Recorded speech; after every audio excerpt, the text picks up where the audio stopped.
Good morning everyone. चलिए start करते हैं। थोड़ा सा लेट हो गया आज तो हम। देखिए हमारा चल रहा था compromise, arrangement and amalgamation, CAA chapter है CAA। इसमें 230 से आपको 240 तक के सेक्शंस करने हैं, जिसमें 230 बड़ा ही इंपॉर्टेंट सेक्शन है। पूरा सब कुछ इसमें है। मतलब ये सेक्शन हो गया तो पूरे चैप्टर का ओवरव्यू मिल रहा है आपको। इस सेक्शन में क्या बात हो रही है कि एप्लीकेशन हम फाइल कर रहे हैं किसको? ट्रिब्यूनल को, दैट इज NCLT को, regarding what? Compromise and arrangement. Regarding compromise and arrangement we are filing an application to NCLT। कौन कौन कर सकता है? कंपनी कर सकती है, मेंबर कर सकता है, क्रेडिटर कर सकता है, लिक्विडेटर भी कर सकता है अगर कंपनी वाइंडिंग अप में है तो। क्या? Application to NCLT, right. तो ये सब हमने देखा था कल। मेजोरिटी, अच्छा स्कीम, आप पहले एक स्कीम तैयार करते हो किसकी? कॉम्प्रोमाइज एंड अरेंजमेंट की। उस स्कीम पे आपको अप्रूवल लेनी पड़ती है। अप्रूवल किसकी चाहिए होती है? Majority of persons and creditors having 3/4 in value. एक मेजॉरिटी, डुअल मेजॉरिटी चाहिए होती है आपको। 50% तो आपके टोटल लोगों का 50%, that means majority of people. और उसके बाद 3/4 इन वैल्यू ऑफ क्रेडिटर्स और members who voted and present in the meeting. ये दोनों आपको चाहिए होती है, तभी आपका ये स्कीम ट्रिब्यूनल के पास जाएगी। एक मीटिंग कंडक्ट करवाता है ट्रिब्यूनल। क्या करता है? आपने एप्लीकेशन लगाई, ट्रिब्यूनल एक मीटिंग कंडक्ट करवाता है। इस मीटिंग का नोटिस, उसके बारे में भी चर्चा थी कि इस नोटिस को कहाँ कहाँ प्लेस करा जाता है। It should be placed in on website of the company as well as SEBI, अगर कंपनी लिस्टेड है तो। It should be placed newspaper, दो में, इंग्लिश में, वर्नाकुलर में। इसके अलावा आप नोटिस, NCLT है ना, नोटिस देता है किसको? सेक्टोरल रेगुलेटर्स को भी। ये notice of meeting should be send to all the members, all the creditors, all the debenture holders at least 1 month prior to the meeting, है ना। और सेक्टोरल रेगुलेटर्स को भी देता है। क्यों देता है? कि भाई अगर आपको कोई परेशानी है तो 30 दिन का समय दे रहा हूँ, 30 दिन के अंदर आकर आप रिप्रेजेंटेशन दे सकते हो हमारे आगे, है ना। तो ये सब हमने देखा। नोटिस के साथ एनेक्शर्स थे कुछ, कि क्या इस details of compromise and arrangement आप किस तरीके से, डिटेल्स मतलब कि क्या क्या चाहते हो कॉम्प्रोमाइज एंड अरेंजमेंट में, क्या स्कीम तैयार करी आपने, वो एक वैल्यूएशन रिपोर्ट अटैच होगी। दो रिपोर्ट होती है, एक तो वैल्यूएशन रिपोर्ट और एक अच्छा वो तो उसके साथ था, एप्लीकेशन के साथ एक दो रिपोर्ट जाती है, एक तो लिक्विडिटी टेस्ट रिपोर्ट और एक वैल्यूएशन रिपोर्ट। यहाँ पर नोटिस के साथ आप वैल्यूएशन रिपोर्ट भेजेंगे। Effect of this scheme on creditors, KMP and others, और अगर किसी डायरेक्टर का मटेरियल इंटरेस्ट है तो वो डिस्क्लोज करोगे। ये सब बातें हमने सेक्शन 230 में करी थी। ऑब्जेक्शन, अच्छा एक और बात, अगर ऑब्जेक्शन है ना ज्यादा आ जाते हैं ना तो स्कीम पास नहीं होती है। कितने ऑब्जेक्शन याद कर लेना इसको? 10% equals to 10 more than 10% of share holders अगर डिसअग्री कर रहे हैं तो स्कीम पास नहीं होगी। या फिर क्रेडिटर्स का देखें तो 5% इक्वल्स टू और मोर देन 5% ऑफ टोटल डेप्ट वाले क्रेडिटर्स ने अगर मना कर दिया, ऑब्जेक्ट कर दिया regarding the scheme will not be passed by the tribunal. ये स्कीम को मेजॉरिटी देकर के आप ट्रिब्यूनल के पास भेजते हो कि ट्रिब्यूनल देख लो। ट्रिब्यूनल का डिस्क्रिप्शन होता है। अब देखो इतनी मेजॉरिटी के बाद भी, मतलब आपने बिल्कुल स्कीम को मेजॉरिटी से पास करवा लिया, बट ट्रिब्यूनल मना कर रहा है तो मना कर सकता है। ये ट्रिब्यूनल का डिस्क्रिप्शन होता है। जरूरी नहीं है कि आपकी कंपनी में पास हो गया तो ट्रिब्यूनल भी पास कर देगा, it is not compulsory. Tribunal का डिस्क्रिप्शन है कि हो सकता है उस स्कीम को रिजेक्ट कर दे, चाहे मेजॉरिटी मिल जाए या फिर अप्रूव कर दे। तो देखो आगे क्या लिखा हुआ है, एक 7th पॉइंट होगा binding order of tribunal. Dual majority के बाद आते हैं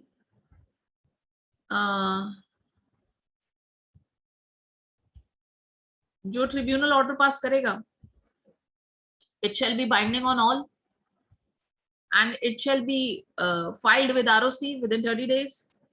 Particulars to be stated in the order. If preference shares, अब क्या क्या ऑर्डर में क्या चीजें हो सकती है देखो। If preference shares are converted into equity shares, then such preference shares must be given an option to obtain arrears of dividend in cash और इक्विटी शेयर्स। फिर आप ऑर्डर इस तरीके से, ट्रिब्यूनल जो ऑर्डर दे रहा है वो क्या हो सकता है, अगर मान लीजिए प्रेफरेंस शेयर्स इक्विटी शेयर में कन्वर्ट हो रहे हैं तो प्रेफरेंस शेयर होल्डर्स का जितना भी डिविडेंड अरियर में है उस डिविडेंड के लिए उसको ऑप्शन दो कि या तो तू कैश ले ले या फिर तू हमसे इसके बदले इक्विटी शेयर्स ले ले।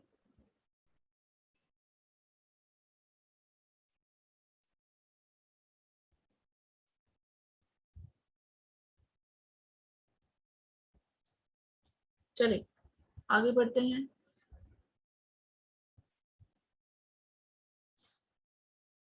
Protection of any class of creditors, हो सकता है ट्रिब्यूनल के ऑर्डर में किसी एक पर्टिकुलर क्लास के क्रेडिटर्स को सिक्योरिटी मिली हो।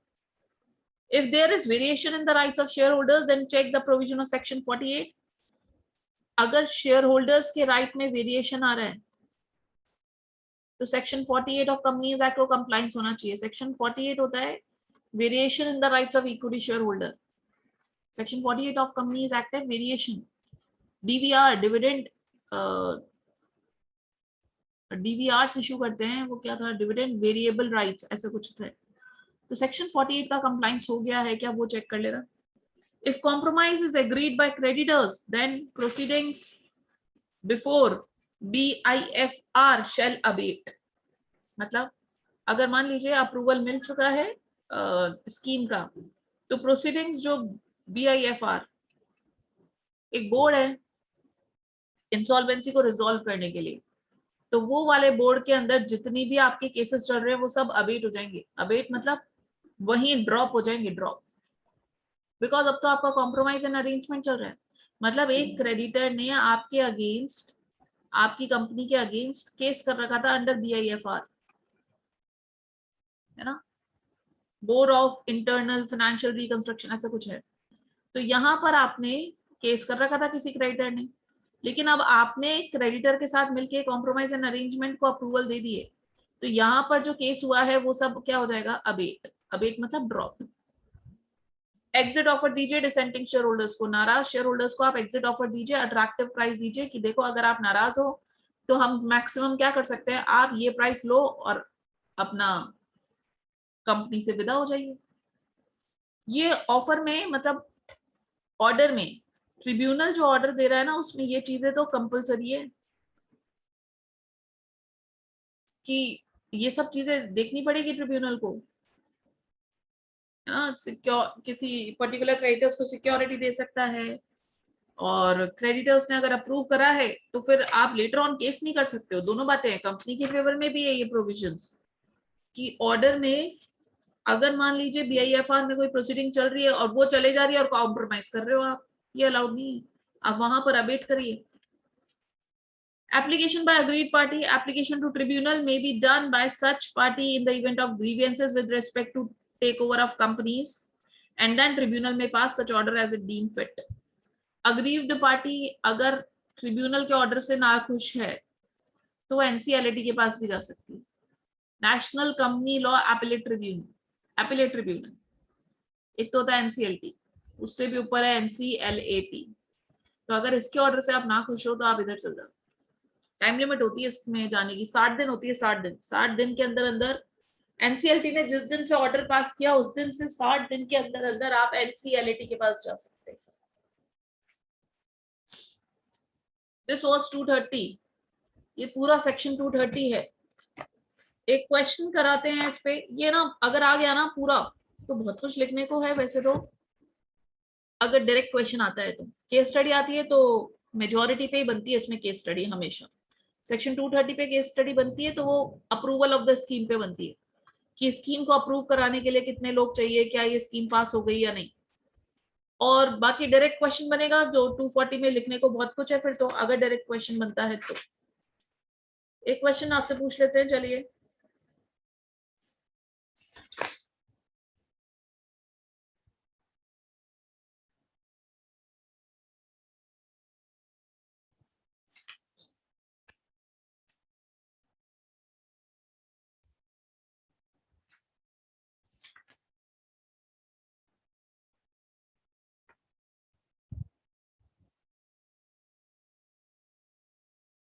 BIFR की फुल फॉर्म है board for industrial and financial reconstruction. Board for industrial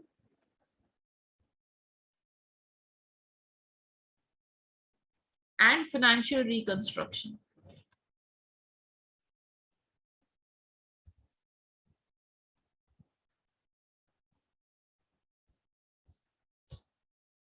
ये BIFR होता है।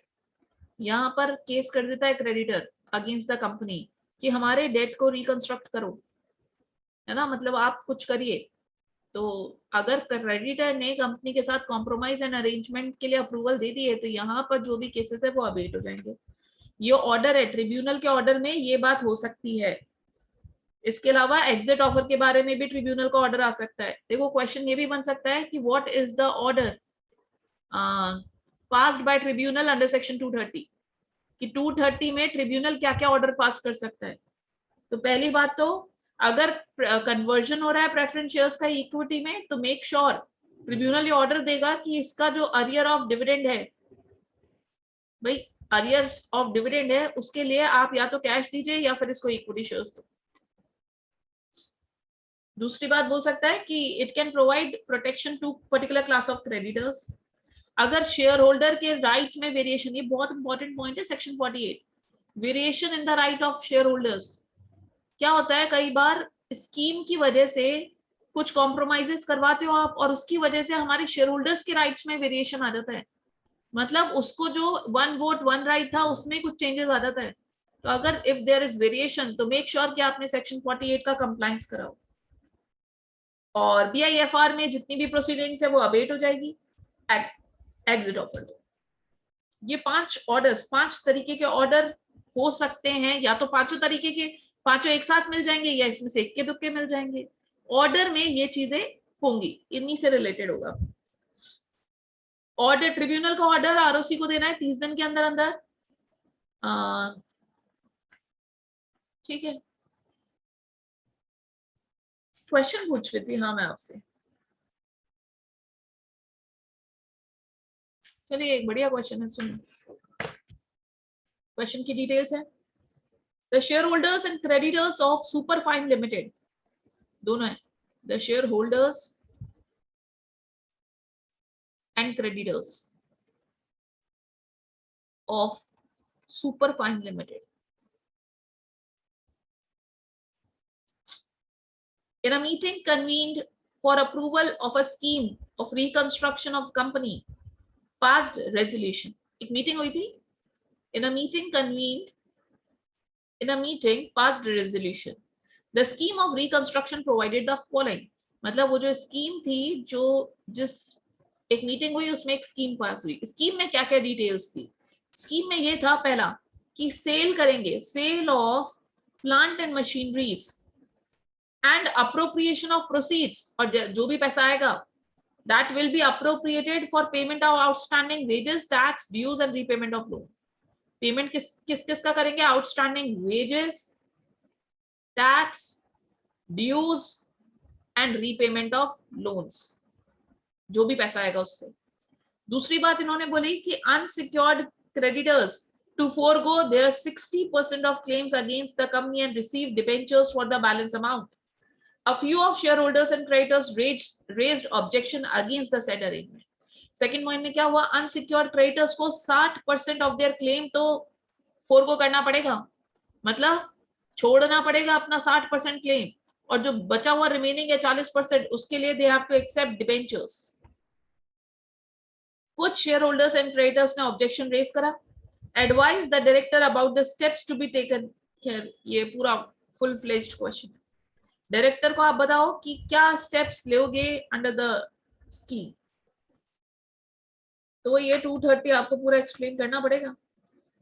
अब इसके लिए ये स्कीम जो बनाई है इसके लिए आप कोई भी जो भी ये शेयर होल्डर और क्रेडिटर जिनको ऑब्जेक्शन है they can make an application. सबसे स्टेप 1 लिखना कि such the person can make an application to the tribunal, और वो पर्सन कौन कौन हो सकते हैं? कंपनी को, creditor of the company, member of the company, liquidator.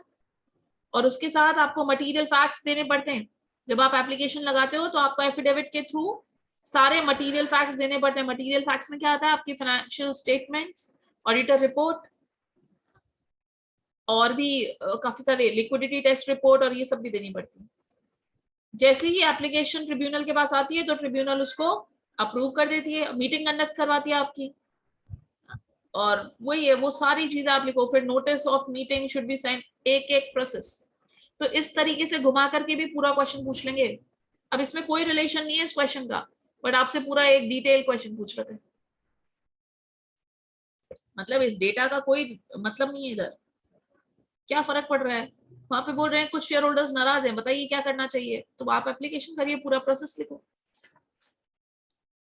तो दिस इज अबाउट सेक्शन 230। आगे बढ़ते हैं विद सेक्शन 231। आपको मैंने भेजा हुआ है, आप उधर से देखिए। सेक्शन 231 क्या बोलता है, देखते हैं।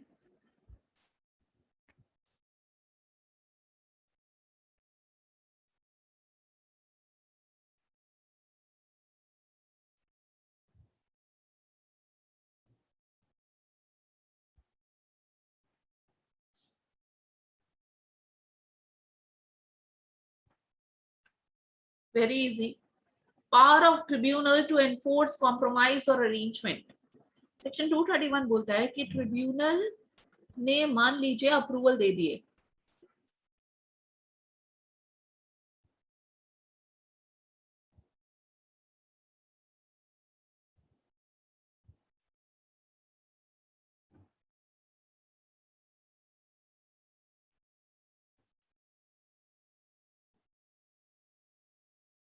मतलब यू आर आस्किंग कि अगर ये क्वेश्चन आता है 230 पे तो आपको पूरा लिखना है जो नोट्स वाला है, बिल्कुल नोट्स वाला एज इट इज डाल देना।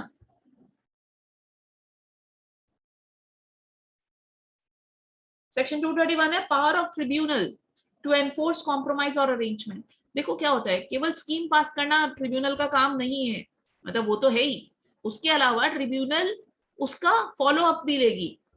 जो स्कीम उसने पास करी है, स्कीम के लिए जो उसने ऑर्डर पास करा है ट्रिब्यूनल ने, वो ऑर्डर क्या कंपनी इंप्लीमेंट कर पा रही है। मतलब वो जो स्कीम पास हुई थी, जो भी ऑर्डर ट्रिब्यूनल ने पास करा, उसके बाद the order which the tribunal has passed under section 230, तो ट्रिब्यूनल के पास पावर है कि उसको सुपरवाइज करेगी द इम्प्लीमेंटेशन, कि वाकई में क्या इन्होंने इंप्लीमेंट करा, कंपनी ने क्या स्कीम को इंप्लीमेंट करा, क्या हमारे ऑर्डर्स को माना। और अगर कंपनी इसको लगता है कि यार इसमें कुछ मॉडिफिकेशंस करना है, तो ट्रिब्यूनल टाइम टू टाइम इसमें मॉडिफिकेशन भी कर सकती है। मॉडिफिकेशन, ट्रिब्यूनल को पावर दे रखी है टू एनफोर्स कॉम्प्रोमाइज और arrangement. That means tribunal is having the power कि वो कंट्रोल करे इस स्कीम के इंप्लीमेंटेशन में, सुपरवाइज करेगी, और अगर जरूरत पड़ी तो मॉडिफिकेशन भी कर सकती है। अगर ट्रिब्यूनल को लगता है कि ये स्कीम इंप्लीमेंट ही नहीं हो सकती, इसके इंप्लीमेंटेशन में ही गड़बड़ है, इंप्लीमेंट नहीं हो सकती, और company is unable to pay the dates, तो फिर वो सीधा ऑर्डर पास करेगी वाइंडिंग अप कि अब तो कुछ नहीं हो सकता, कोई कॉम्प्रोमाइज नहीं है, कोई अरेंजमेंट नहीं हो सकता इस कंपनी में। The company is unable to pay the debts, the company is has failed to implement compromise and arrangement scheme passed by their members and creditors, then the company will go into winding up। Definitely company का winding up है फिर तो tribunal को 231 में power दी गई है कि to supervise the implementation of scheme and if necessary do the necessary modifications from time to time. लेकिन अगर ट्रिब्यूनल को लगता है कि इम्प्लीमेंटेशन इसका पॉसिबल ही नहीं है स्कीम का, and the company is unable to pay the debts, that tribunal can order winding up of the company. Section 231 था। अब 232 पे आते हैं। सेक्शन 232 है merger and amalgamation of companies. merger and amalgamation of companies. What is it? Basically, आपने section 230 में क्या किया, कॉम्प्रोमाइज एंड अरेंजमेंट करवा रहे हो आप। सेक्शन 230 में क्या करवा रहे हो, कॉम्प्रोमाइज एंड अरेंजमेंट। उस कॉम्प्रोमाइज एंड अरेंजमेंट में एक चीज करवा रहे हो, मर्जर एंड अमालगमेशन। भाई कॉम्प्रोमाइज एंड अरेंजमेंट में स्कीम्स होती है, तो as a result of compromise and arrangement scheme we are doing merger and amalgamation, तो आपको section 232 भी follow करना पड़ेगा along with section 230। कॉन्सेप्ट समझ, 230 तो compromise and arrangement is a bigger word, compromise and arrangement में एक तरीका है मर्जर एंड अमालगमेशन, है ना, एक कंपनी को दूसरी कंपनी के साथ अमालगमेट कर दो, that can also be a compromise and arrangement. तो आपको पता था ना कॉर्पोरेट रीस्ट्रक्चरिंग में बहुत सारी चीजें आती है, तो उसमें एक अमालगमेशन भी है, मर्जर भी है, उसमें इंटरनल रिकंस्ट्रक्शन भी है, उसमें डीमर्जर भी है, उसमें बायबैक भी है, बहुत सारी चीजें उसमें। तो एक टॉपिक है मर्जर एंड अमालगमेशन। अगर कॉम्प्रोमाइज एंड अरेंजमेंट की स्कीम का रिजल्ट मर्जर एंड अमालगमेशन है तो फिर आपको 232 के प्रोविजंस भी फॉलो करने पड़ेंगे, ठीक है ना, बात समझ आ गई होगी। 232 क्या है, तो 232 क्या है देखना, इसमें लिखा हुआ है merger and amalgamation of companies. Basically सब कुछ 230 जैसा है, आप देखोगे 230 तो लग ही रहा है इसमें, है ना, मतलब देखिए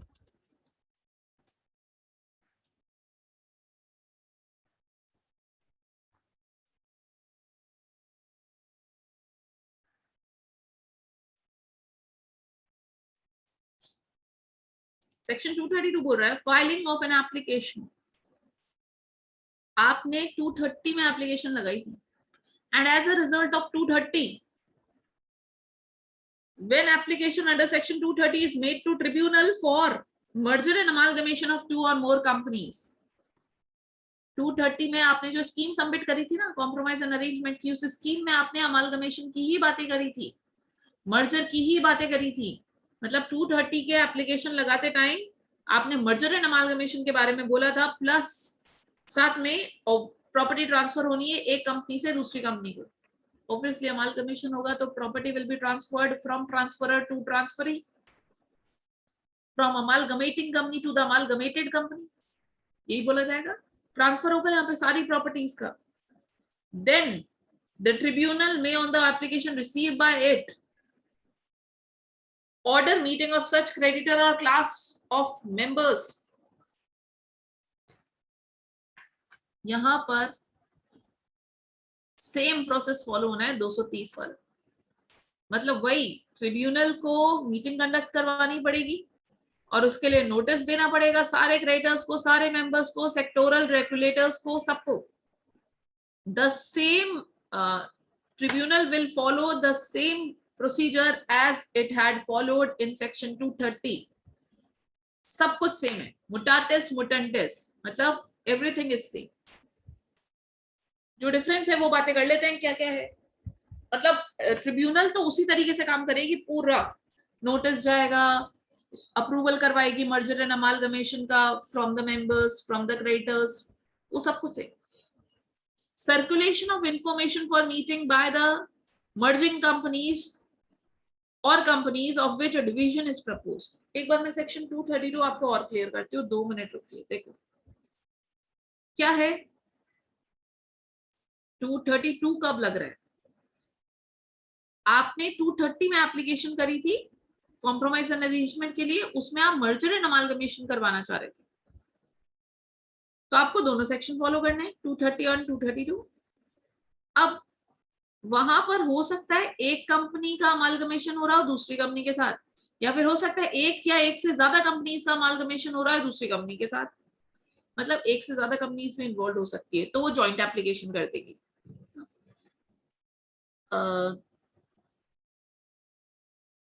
बस सबसे पहले ये ध्यान रखना कि आप अमालगमेशन में आ रहे हो तो मेक श्योर, ये कॉमन पॉइंट है, ये आप लिखना 232 में, कि अगर आप अमलगमेशन में आ रहे हो तो मेक श्योर कि आपका मेमोरेंडम ऑफ एसोसिएशन आपको ये पावर देता है ऑब्जेक्ट क्लॉज में कि ये कंपनी हो सकता है टाइम आने पर अमलगमेशन में भी जा सकती है। तो आपका MOA must have the power, should have the power in the object clause to undergo amalgamation.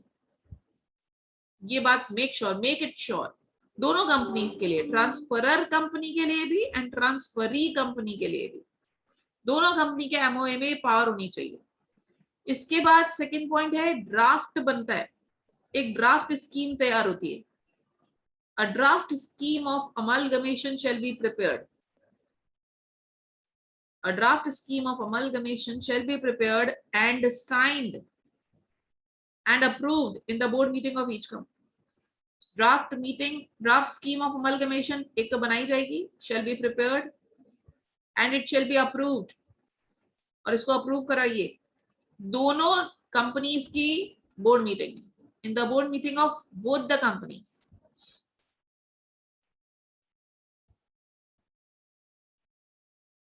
अब मतलब अमलगमेशन आप कॉम्प्रोमाइज एंड अरेंजमेंट करना चाहते हैं थ्रू अमलगमेशन एंड मर्जर, तो आप चेक करिए अमलगमेशन के लिए आपके एमओए अलाउ करते हैं क्या।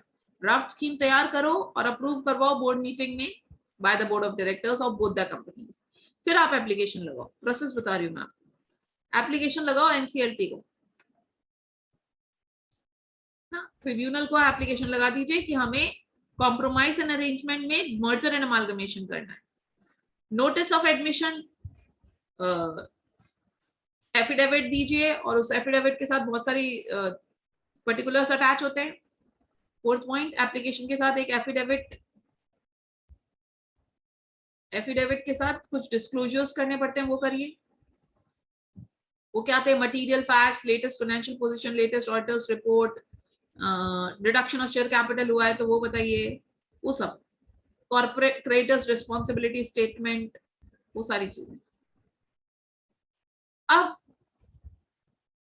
एप्लीकेंट की एप्लीकेशन आने पर ट्रिब्यूनल फिफ्थ स्टेप में ट्रिब्यूनल मीटिंग बुलवाएगा, calling of meeting by the tribunal, calling of meeting by tribunal, जिसमें टाइम प्लेस वगैरह फिक्स होगा, चेयरपर्सन अपॉइंट होगा, स्क्रूटनाइजर्स अपॉइंट होंगे, कोरम बताई जाएगी, एंड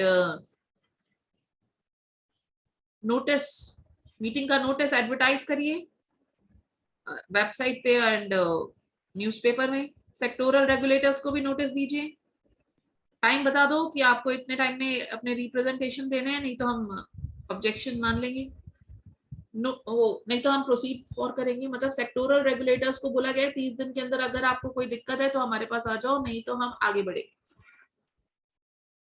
पर्सन किस किस को नोटिस देना है, वही सब लोग, member, creditor, debenture holder and, हाँ बस ये तीन। नोटिस रजिस्टर्ड पोस्ट से जाएगा या स्पीड पोस्ट से या कुरियर से, ईमेल से भी जा सकता है, हैंड डिलीवरी भी जा सकता है। नोटिस के साथ आपको कुछ डॉक्यूमेंट भी भेजने पड़ते हैं, वो ध्यान रखना। एंड इसके बाद मतलब आपको एग्जैक्ट 230 लिखना है इसमें, 230, ठीक है ना।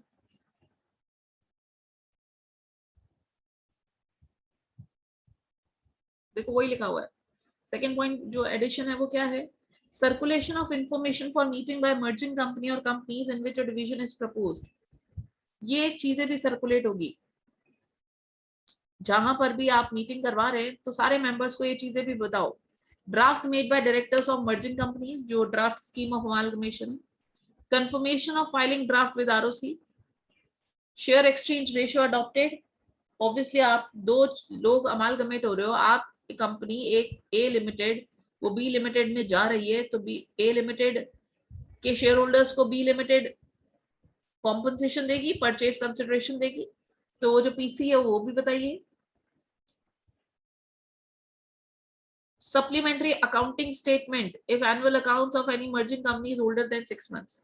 अगर मान लीजिए आपके एनुअल अकाउंट्स जो आपने प्रोवाइड फॉर करे हैं वो 6 महीने या उससे पुराने हैं, तो फिर इसके अलावा आपको सप्लीमेंट्री अकाउंटिंग स्टेटमेंट भी भेजना है, लेटेस्ट रिपोर्ट होगी वो, वैल्यूएशन रिपोर्ट भी सर्कुलेट करनी है सबको।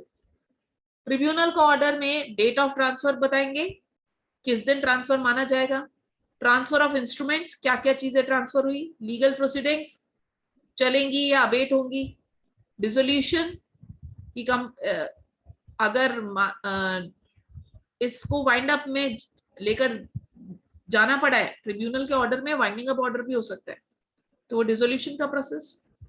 प्रोविजन फॉर डिसेंटिंग पर्सन, नाराज के लिए क्या किया, एनआरआई होल्डर्स के लिए क्या किया, एम्प्लॉय ट्रांसफर, क्या इस ट्रांसफरर के एम्प्लॉय ट्रांसफरी के एम्प्लॉय भी बन जाएंगे, listed company to unlisted company, क्या शेयर्स भी, मतलब आप ट्रांसफरर लिस्टेड कंपनी थी और ट्रांसफरी अनलिस्टेड, तो उसका ट्रांसफर, मतलब एक एक डिटेल होगी इसके बारे में।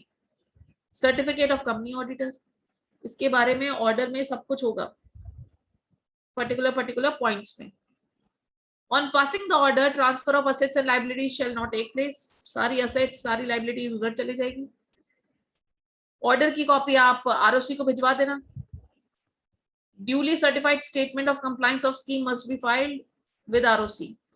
सर्टिफाइड सीए, सीएस या सीएमए एक स्टेटमेंट बनाएंगे कि हमने इस स्कीम को लगाते टाइम कंप्लायंसेस चेक करे थे, लेकिन अगर कॉन्ट्रावेंशन होता है इस सेक्शन का तो फाइन लग सकता है 1 लाख से 25 लाख तक, कंपनी पे जेल हो सकती है, ऑफिसर इन डिफॉल्ट को 1 साल तक की, उसके ऊपर भी फाइन लग सकता है 1 लाख से 3 लाख तक का।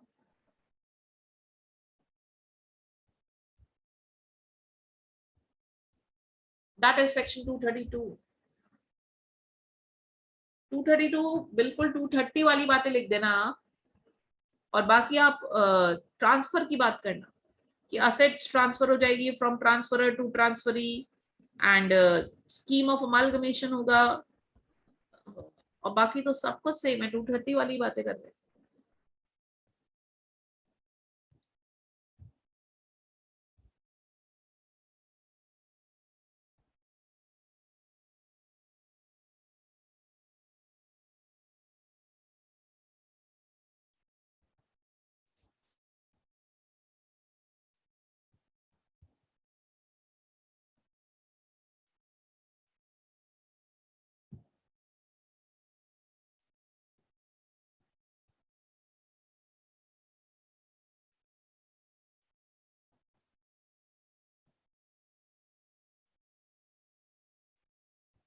कोई प्रॉब्लम है तो पूछिए बच्चों, इसमें कोई भी प्रॉब्लम है तो। फिर फास्ट ट्रैक मर्जर करेंगे हम कल से 233, फास्ट ट्रैक मर्जर है 233। बेसिकली 233 क्या है, इंपॉर्टेंट सेक्शन है 233 कि आप इतना बड़ा देखो ना, कितना बड़ा प्रोसेस है। ट्रिब्यूनल के पास एप्लीकेशन लगाना, ट्रिब्यूनल अप्रूव करेगी, मीटिंग कंडक्ट करनी पड़ेगी, उसकी मेजोरिटी लेनी पड़ेगी, फिर ट्रिब्यूनल बताएगी उस ऑर्डर को आरओसी, कितना लंबा प्रोसेस है। एक कंपनी जो छोटी सी कंपनी है उसको कॉम्प्रोमाइज एंड अरेंजमेंट करवाना है तो इतने लॉन्ग प्रोसेस में जाएगी क्या, मतलब ये तो बहुत बड़ा डिसएडवांटेज हुआ। तो सेक्शन 233 इज कि भाई स्पेसिफिक क्लास ऑफ कंपनी जो छोटी है, जो जिनका बिजनेस कम है, इस आपको बताएंगे what are the specific class of company जिनका 233 में फास्ट ट्रैक मर्जर हो जाता है। वो फास्ट ट्रैक मर्जर के बारे में बात करता है, क्योंकि इतना कॉम्प्लिकेटेड प्रोसेस हर कंपनी नहीं झेल पाती है। एक छोटी छोटी कंपनी है, स्मॉल कंपनी है, स्टार्टअप कंपनीज है, ये लोग कैसे झेल पाएंगी, इसलिए वो फास्ट ट्रैक मर्जर में जाता है। 233 है उसका सेक्शन, वो भी बड़ा इंपॉर्टेंट सेक्शन है, that means very important section. फिर 234 में देखो 230 क्या है, बेसिकली 230 क्या है कि हम एप्लीकेशन लगा रहे हैं ट्रिब्यूनल को फॉर कॉम्प्रोमाइज एंड अरेंजमेंट। 231 क्या है कि ट्रिब्यूनल एनफोर्स कर सकता है अपने rights during the process of compromise and arrangement. 232 क्या है, मर्जर एंड अमालगमेशन के regarding application under section 232। 233 fast track merger. 234 है मर्जर और amalgamation of company with foreign company, company का किसी फॉरेन कंपनी के साथ मर्जर और अमालगमेशन 234।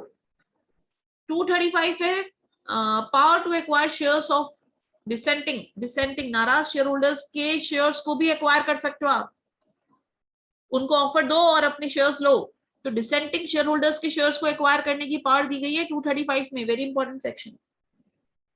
फिर 236 है परचेज ऑफ माइनॉरिटी होल्डिंग, नाराज अलग है, माइनॉरिटी अलग है, माइनॉरिटी के शेयर्स भी आप खरीद सकते हो 236 में। 237 है central government to provide, public interest में सेंट्रल गवर्नमेंट ऑर्डर देती है कि आप दो कंपनी मिल जाओ, सेंट्रल गवर्नमेंट का ऑर्डर आता है दो कंपनीज के पास कि आप दोनों को अमालगमेट होना ही पड़ेगा, तो उसमें आप चाहे चाहो या नहीं चाहो आपको होना ही पड़ेगा।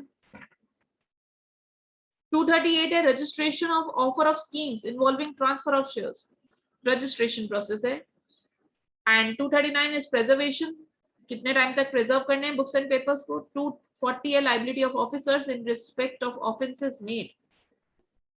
तो ये हम बचे हुए छोटे छोटे सेक्शंस, कल अगर मैं क्लास ले पाई तो मैं आपको इन्फॉर्म कर दूंगी, नहीं तो मंडे को हम कंप्लीट करें।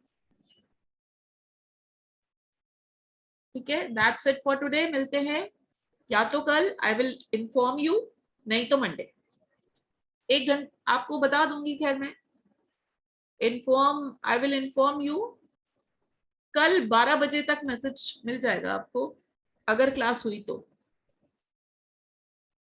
नहीं तो फिर नहीं हो।